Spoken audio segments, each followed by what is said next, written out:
Show! Vamos para o exercício 3 também. A correnteza de um rio tem velocidade constante de 3 metros por segundo em relação às margens.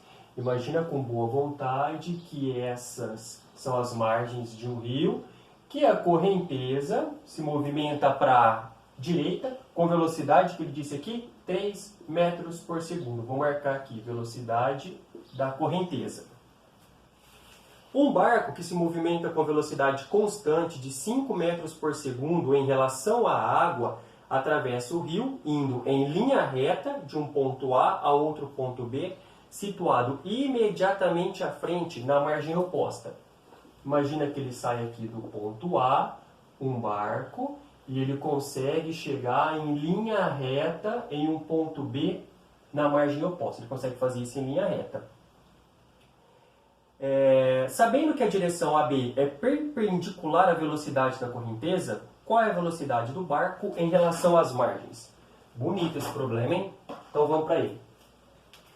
O barco vai sofrer a ação da correnteza. Então ele vai tentar ser deslocado para a direita com uma velocidade de 3 metros por segundo. O barco não pode sair navegando em linha reta, porque ao mesmo tempo que ele tenta ir para cima, a correnteza vai empurrar ele para o lado. Se ele fizer isso, ele vai acabar se deslocando numa linha diagonal.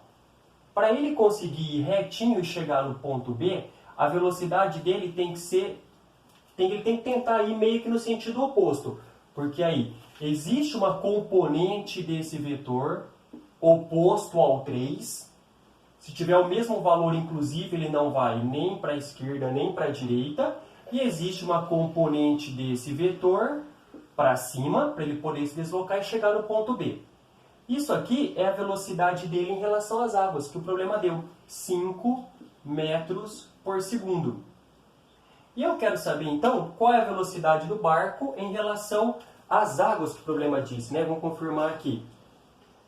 Sabendo que a direção B é perpendicular à velocidade da correnteza, qual é a velocidade do barco em relação às margens? Velocidade do barco em relação às margens.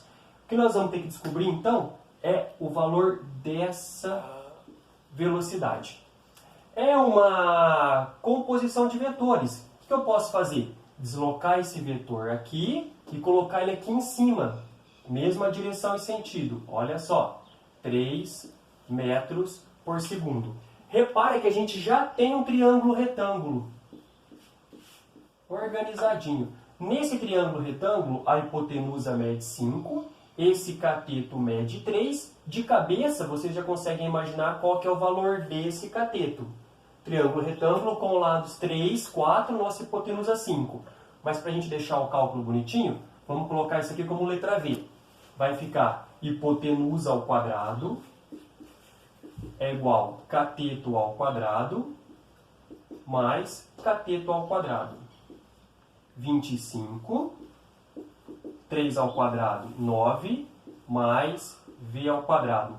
9 que é positivo, passa para lá negativo. 25 menos 9, igual V ao quadrado. 25 menos 9, 16. V igual raiz quadrada de 16. Raiz quadrada de 16, 4 metros por segundo. Bom demais! Beleza, vamos para o próximo.